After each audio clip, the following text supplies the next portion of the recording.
Greetings and salutations, everyone, and welcome back to Let's Play Darkness Within, in pursuit of Loth Nolder. I'm Kamchak Fisco, and come join me for the next stop on the Horror Rush.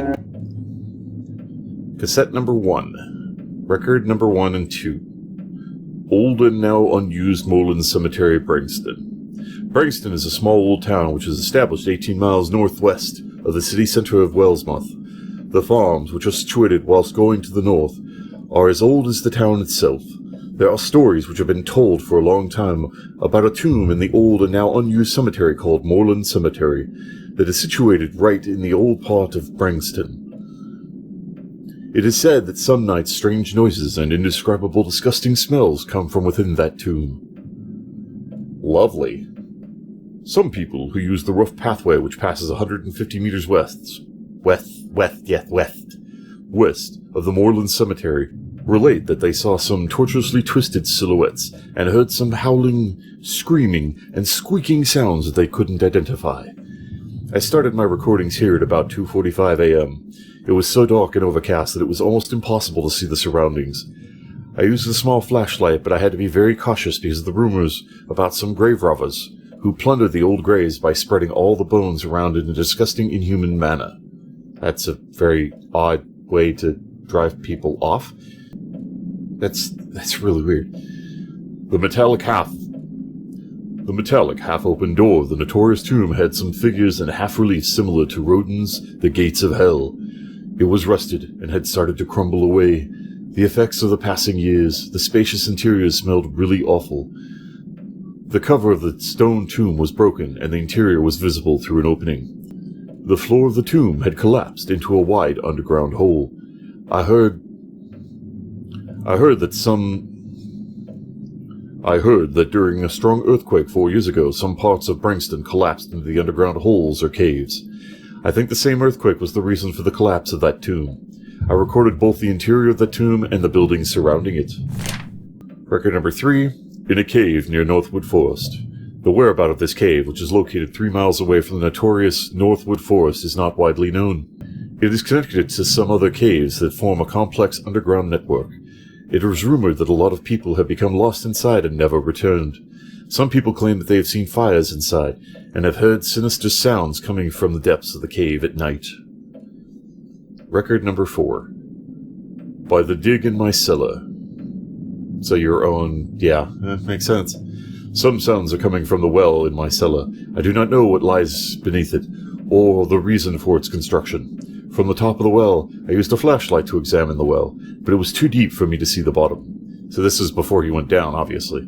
The sounds coming from below make me think that there's some animals down there. I believe that it must connect to a tunnel that leads somewhere else. I believe that it must connect to a tunnel that leads outside somewhere. Not necessarily. Record number 5. In my bedroom. For some time, I have been woken up by squeaking, trembling, and slight wind sounds whose sources I can't identify. Several times, hardly suppressing my fear, I roamed the house but couldn't find anything out of the ordinary. It's said that in houses this old, these noises are common. I guess I just have to get used to it. Record number 6 and 7. In the well. Lovely. In the well. I decided to examine the well because the workers I hired for restoration left the job half done due to some sounds they claimed to hear from within the well. The rusty ladder that I hadn't dared brave before was my only avenue. I brought a strong flashlight to inspect the interior. I decided to record some sounds down there, but I could only record some sounds in the room that the tunnel leads to. When I listened to the recordings later on, I noticed some defects. There were some deep noises and rumblings on every recording. I think that the dirty and choking atmosphere of the well caused my recorder to malfunction. Or something magical/supernatural? Record number 8 through 10, in Iva's place. I had an opportunity to make some recordings in the worm-eaten place which Iva and some friends of his are using as a meeting place. When I told Iva that I wanted to make some recordings, he preempted me with a strange, disturbing smile on his face by saying that he was sure that I would succeed in making great recordings. That building, which seemed so strangely strong whilst showing its signs of rottenness all over, made me feel very uneasy. Christopher T. Dredden? Christopher T. Dredden, one of the three men in that meeting apart from Iva and me, told me that this place was built by an unknown witch. I couldn't be sure whether he was being serious, due to the sardonic smile perpetually on his wizened, thin, long and pale face whilst he spoke to me. These are weirdly structured sentences, that's why they keep throwing me. Oh, we can research the pages, that's cool.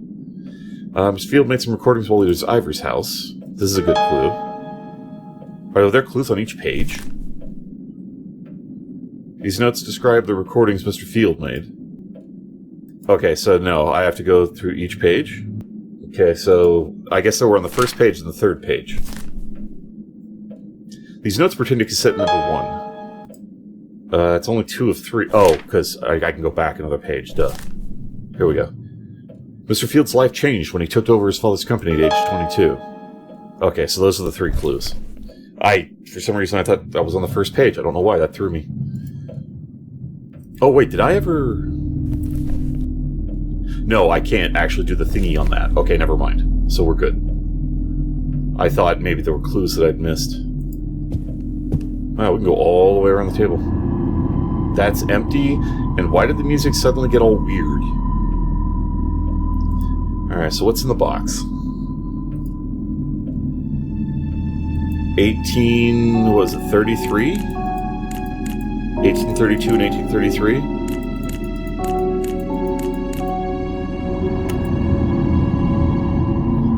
What kind of number would a forgetful person like Mr. Field use as a password?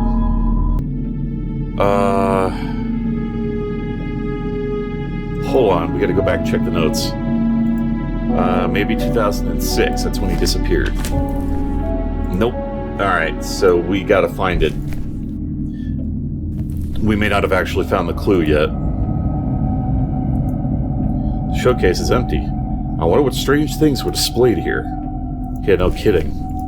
Alright, he was 22 years old. When he was 22, but I don't have a point of reference for that. Search the mention carefully. Clark's notes may give an idea of where to look. I didn't even mean to hit that. I didn't realize that was the hint thing. I wasn't even paying attention. Alright, let's try the other room. It's humid in here. Yeah, it's not common for a bedroom, man. Alright, what? Whoa. What the hell? This looks like fire damage. And maybe it was because of this that mankind always tried and is still trying to overcome this obstacle with the help of some hallucinogenic substances. A lot of carvings and petroglyphs show us the signs of mushroom cults that existed thousands of years ago. Understanding the soul metamorphosis demands examination of far more complex and esoteric thought systems, together with the asserted theories required by these systems. It is obvious that the soul metamorphosis is not a state that can be achieved simply through the process of altering the state of consciousness. It appears that from the illusions which were found in some of the ancient texts, the information about the characteristics of this state is insufficient and leads to even more confusion. But again, a consociate point? The hell is consociate point? I'm not familiar with that word. I'll put the description up. Becomes apparent. This is the probability that the hallucinogenic substances, which can be seen in most of the ancient documents, drawings, and carvings, may serve as a key or catalyzer. The most important examples of these can be seen in the stories that are told about the secret Eleusinian mysteries and the Kaikion drink that were used in these rituals. They are very important in this respect. At this point, I want to continue with some examples from the strange, and in some parts confusing book of the notorious German writer, philosopher, and alchemist Wolfgang Schneider, who lived during the latter part of the 14th century, and because of his radical thoughts about religious topics, was burned at the stake when he was 68. Good grief. Well, I mean, yeah, that would be the era of heresy, and they'd burn you at the stake for that shit. This book, that was translated into our language as The Eclipse of the Soul, is really hard to find presently, and it is believed that original copies can only be found in certain major libraries. Like the, what is it? The, it starts with an A. Oh, what's the name of it? Crap, it's one of the Miskatonic University's library starts with an A. I can't remember the name of it. It's going to bug the crap out of me. It's one of the big libraries in the Cthulhu universe. In the book, the parts which deal with the very ancient esoteric belief called Daivasehi, that was said to be directly related to the metamorphosis of the soul, are particularly interesting. According to the book, in the Daivasehi belief, the starting and ending phases of the metamorphosis of the soul process are depicted with the eclipse of the sun. The writer asserted that this belief is based on an ancient oral traditional doctrine. But he also claimed that he had intentionally kept secret the sources which led him to this information. The information necessary to research this topic could not be found due to the secretive attitude of the writer, probably for good reason. Yet according to some ethnologists, signs of this kind of belief are present in this world. In the world. Okay, I'm sorry, I have to look up ethnologists. That one's bugging me too. Another source that the writer used for providing his assertions must be mentioned, and it cannot be ignored. This source is a series of parchments called The Summoning of the One Who Lies Beneath. He claimed that the originals had been written in 4839 BC by an Egyptian priest using strange hieroglyphs and some unknown symbols that are not hieroglyphs. He further emphasized that the one he possessed was just a copy of the original, brought to him from Cairo, and might be dated 2200 BC. This parchment could not be found despite widespread searches by contemporary mystics. There is speculation that even if the parchment like this really exists, it probably resides in the collection of some rich occultist.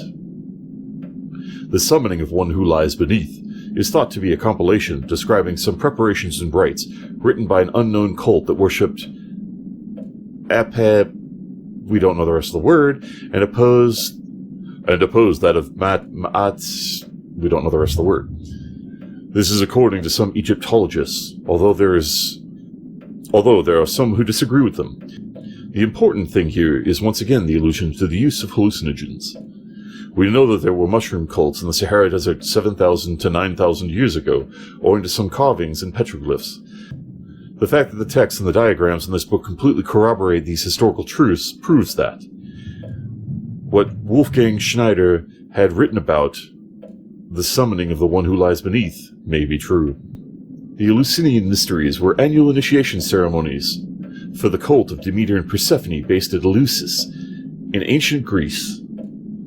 Of all the mysterious celebrations of ancient times, these were held to be one of the greatest importance. These myths and mysteries began around 1500 BCE and later spread to Rome. The rites, cultic worships, and beliefs were kept secret, for the initiation rites united the worshippers with God, and included promises of divine power and rewards in the afterlife. Kakion was an ancient Greek drink made mainly of water,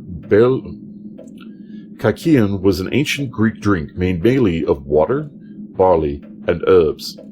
It was drunk at the Eleusinian Mysteries. Oh wait, these are actual words. Eapep, Ma'at, and Kakion. So they weren't cut-off words. Okay. Eapep was a deification of chaos and darkness, and thus an opponent to light. And Ma'at in ancient Egypt. Apep was seen as a giant snake, crocodile serpent, or in later years, in a few cases, as a dragon. Ma'at was an ancient Egyptian concept of truth, justice, order, and balance, and also a goddess who was the personification of this concept. Man, this stuff's really making me trip over it, I swear. My personal thanks to each and every one of you for tuning in. You all are awesome viewers. Really appreciate you taking the time to watch this video. It means a lot to me, and I do hope you enjoyed. You all take care of yourselves. If you want to see more of me, queue up the video on the list, or stay tuned for more. Feel free to leave a comment below, and please remember to hit that like button if you enjoyed the video. In the meantime, fare thee well, everyone.